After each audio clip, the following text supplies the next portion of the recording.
السلام علیکم ورحمۃ اللہ وبرکاتہ۔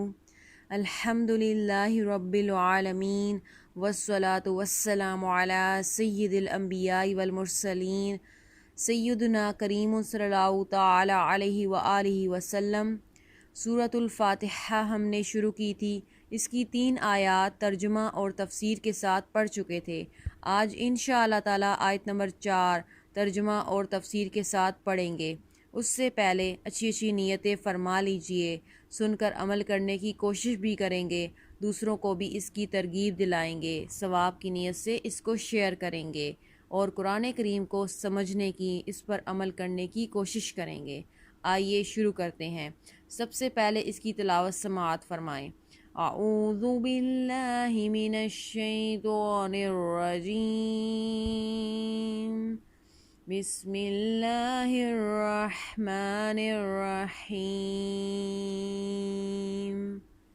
ایاک نعبد و ایاک نستعین۔ اب ہم اس کو ہجے اور رواں دونوں طریقوں سے پڑھیں گے۔ حمزہ زیر یا، ای، یا زبر الف یا، یا، کاف زبر کا، ایاک، نون زبر عین، نا، با پیش بو، دال پیش دو، نعبدو، واو زبر وا، حمزہ زیر یا، ای، یا زبر الف یا، و ایا، کاف زبر کا، و ایاک، نون زبر سین، نس، تا زبر تا، عین زیر یا، عی، نون پیش نو، نستعین، ایاک نعبد و ایاک نستعین۔ اب اس میں جو قواعد ہیں وہ جانیے۔ ایاک، یا مشدد ہے، اس میں الف سے پہلے زبر ہے، الف مدہ، حرکات کو معروف بغیر جھٹکا دیے پڑھنا ہے، زبر زیر یا پیش ہوں جو، انہیں حرکات کہتے ہیں۔ اسی طرح و ایاک میں بھی الف مدہ ہو رہا ہے، اور نستعین یہاں پر وقف کی صورت میں مد عارض ہوگی۔ ویسے تو یا ساکن سے پہلے زیر ہے، یا مدہ ہے، لیکن جب وقف کریں گے تو یہاں پہ ہوگی مد عارض، نون پر پیش نہیں پڑی جائے گی، اس کو 3 الف کی مقدار کے برابر لمبا کر کے پڑھیں گے، نستعین۔ اب اس کا ترجمہ پڑھتے ہیں۔ ایاک، تیری ہی، نعبدو، ہم عبادت کرتے ہیں، و ایاک، اور تجھی سے، نستعین، ہم مدد چاہتے ہیں۔ تیری ہی ہم عبادت کرتے ہیں اور تجھی سے مدد چاہتے ہیں۔ آئیے اب اس کی تفسیر پڑھتے ہیں۔ ایاک نعبد و ایاک نستعین، ہم تیری ہی عبادت کرتے ہیں اور تجھ ہی سے مدد چاہتے ہیں۔ اس سے پہلی آیات میں بیان ہوا کہ ہر طرح کی حمد و ثنا کا حقیقی مستحق اللہ تعالیٰ ہے، جو کہ سب جہانوں کا پالنے والا، بہت مہربان اور رحم فرمانے والا ہے۔ اور اس آیت سے بندوں کو سکھایا جا رہا ہے کہ اللہ تعالیٰ کی بارگاہ میں اپنی بندگی کا اظہار یوں کرو کہ اے اللہ عز و جل، ہم صرف تیری ہی عبادت کرتے ہیں، کیونکہ عبادت کا مستحق صرف تو ہی ہے، اور تیرے علاوہ اور کوئی اس لائق ہی نہیں کہ اس کی عبادت کی جا سکے، اور حقیقی مدد کرنے والا بھی تو ہی ہے۔ تیری اجازت و مرضی کے بغیر کوئی کسی کی کسی قسم کی ظاہری، باطنی، جسمانی، روحانی، چھوٹی بڑی کوئی مدد نہیں کر سکتا۔ عبادت اور تعظیم میں فرق۔ عبادت کا مفہوم بہت واضح ہے، سمجھنے کے لیے اتنا ہی کافی ہے کہ کسی کو عبادت کے لائق سمجھتے ہوئے اس کی کسی قسم کی تعظیم کرنا عبادت کہلاتا ہے، اور اگر عبادت کے لائق نہ سمجھیں تو وہ محض تعظیم ہوگی، عبادت نہیں کہلائے گی۔ جیسے نماز میں ہاتھ باندھ کر کھڑا ہونا عبادت ہے، لیکن یہی نماز کی طرح ہاتھ باندھ کر کھڑا ہونا استاد، پیر یا ماں باپ کے لیے ہو، وہ محض تعظیم ہے، عبادت نہیں، اور دونوں میں فرق وہی ہے جو ابھی بیان کیا گیا ہے۔ آیت ایاک نعبد سے معلوم ہونے والی اہم باتیں۔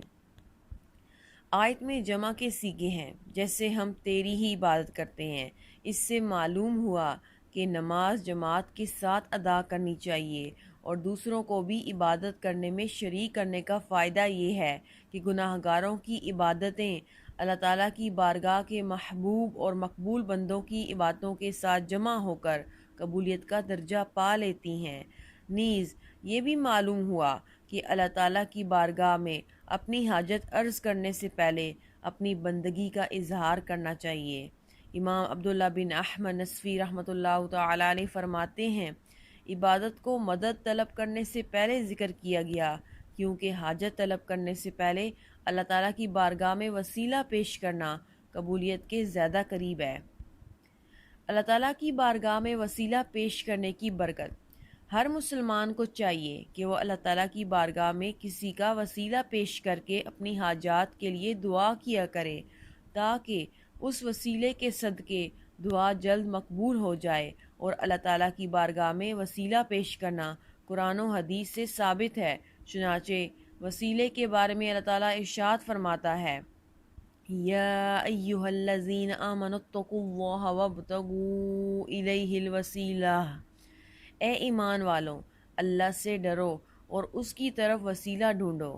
اور سنن ابن ماجہ میں ہے کہ ایک نابینا صحابی بارگاہ رسالت صلی اللہ تعالی علیہ وآلہ وسلم میں حاضر ہو کر دعا کے طالب ہوئے تو آپ صلی اللہ تعالی علیہ وآلہ وسلم نے انہیں اس طرح دعا مانگنے کا حکم دیا، اللہم انی اسألک واتوجہ الیک بمحمد نبی الرحمہ بمحمد نبی الرحمت یا محمد انی قد توجہت بک الی ربی فی حاجتی ہذہ لتقضی اللہم فشفعہ فی۔ اے اللہ عز و جل، میں تجھ سے سوال کرتا ہوں اور تیری طرف نبی رحمت حضرت محمد صلی اللہ تعالی علیہ وآلہ وسلم کے ساتھ متوجہ ہوتا ہوں۔ اے محمد صلی اللہ تعالی علیہ وآلہ وسلم، میں نے آپ صلی اللہ تعالی علیہ وآلہ وسلم کے وسیلے سے اپنے رب عز و جل کی طرف اپنی اس حاجت میں توجہ کی تاکہ میری حاجت پوری کر دی جائے۔ اے اللہ عز و جل، پس تو میرے لیے حضور صلی اللہ تعالی علیہ وآلہ وسلم کی شفاعت قبول فرما۔ حدیث پاک میں مذکور لفظ یا محمد سے متعلق ضروری وضاحت۔ اعلیٰ حضرت امام احمد رضا خان رحمۃ اللہ تعالی علیہ فرماتے ہیں، علماء تصریح فرماتے ہیں، حضور اقدس صلی اللہ تعالی علیہ وآلہ وسلم کو نام لے کر ندا کرنی حرام ہے، اور یہ بات واقعی محل انصاف ہے۔ جس سے اس کا مالک و مولا تبارک و تعالی نام لے کر نہ پکارے تو غلام کی کیا مجال ہے کہ وہ راہ ادب سے تجاوز کرے۔ بلکہ امام زین الدین وغیرہ محققین نے فرمایا، اگر یہ لفظ کسی دعا میں وارد ہو جو خود نبی صلی اللہ تعالی علیہ وآلہ وسلم نے تعلیم فرمائی ہو، جیسے دعائے یا محمد انی توجہت بک الی ربی، تاہم اس کی جگہ یا رسول اللہ یا نبی اللہ کہنا چاہیے۔ حالانکہ الفاظ دعا میں حتی الوسع تغیر نہیں کی جاتی، یہ مسئلہ مہمہ یعنی اہم ترین مسئلہ جس سے اکثر اہل زمانہ غافل ہیں، واجب الحفظ ہے۔ وَإِيَّاكَ نَسْتَعِينُ، اور تجھ ہی سے مدد چاہتے ہیں۔ اس آیت میں بیان کیا گیا کہ مدد طلب کرنا خواہ واسطے کے ساتھ ہو یا واسطے کے بغیر ہو، ہر طرح سے اللہ تعالیٰ کے ساتھ خاص ہے، اور اللہ تعالیٰ کی ذات ہی ایسی ہے جس سے حقیقی طور پر مدد طلب کی جائے۔ اعلیٰ حضرت امام احمد رضا خان رحمۃ اللہ تعالی علیہ فرماتے ہیں، حقیقی مدد طلب کرنے سے مراد یہ ہے کہ جس سے مدد طلب کی جائے اسے بالذات قادر، مستقل، مالک اور غنی بے نیاز جانا جائے کہ وہ اللہ تعالیٰ کی عطا کے بغیر خود اپنی ذات سے اس کام یعنی مدد کرنے کی قدرت رکھتا ہے۔ اللہ تعالیٰ کے علاوہ کسی اور کے بارے میں یہ عقیدہ رکھنا ہر مسلمان کے نزدیک شرک ہے، اور کوئی مسلمان اللہ تعالیٰ کے علاوہ کسی اور کے بارے میں ایسا عقیدہ نہیں رکھتا، اور اللہ تعالیٰ کے مقبول بندوں کے بارے میں مسلمان یہ عقیدہ رکھتا ہے کہ وہ اللہ تعالیٰ کی بارگاہ تک پہنچنے کے لیے واسطہ اور حاجات پوری ہونے کا وسیلہ اور ذریعہ ہیں۔ تو جس طرح حقیقی وجود کے کسی کے پیدا کیے بغیر خود اپنی ذات سے موجود ہونا اللہ تعالیٰ کے ساتھ خاص ہے، اس کے باوجود کسی کو موجود کہنا اس وقت تک شرک نہیں جب تک وہی حقیقی وجود مراد نہ لیا جائے۔ یوں ہی حقیقی علم کہ کسی کی عطا کے بغیر خود اپنی ذات سے ہو، اور حقیقی تعلیم کہ کسی چیز کی محتاجی کے بغیر از خود کسی کو سکھانا اللہ تعالیٰ کے ساتھ خاص ہے۔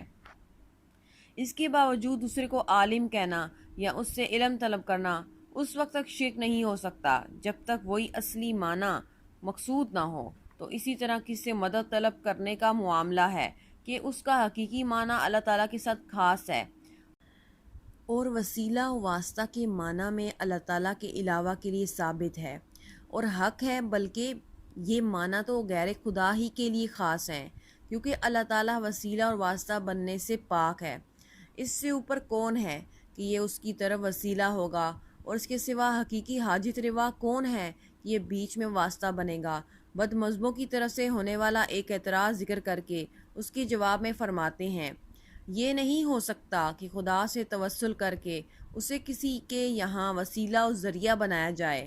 اس وسیلہ بننے کو ہم اولیاء کرام سے مانگتے ہیں کہ وہ دربار الہی میں ہمارا وسیلہ، ذریعہ اور قضائے حاجات کا واسطہ ہو جائیں۔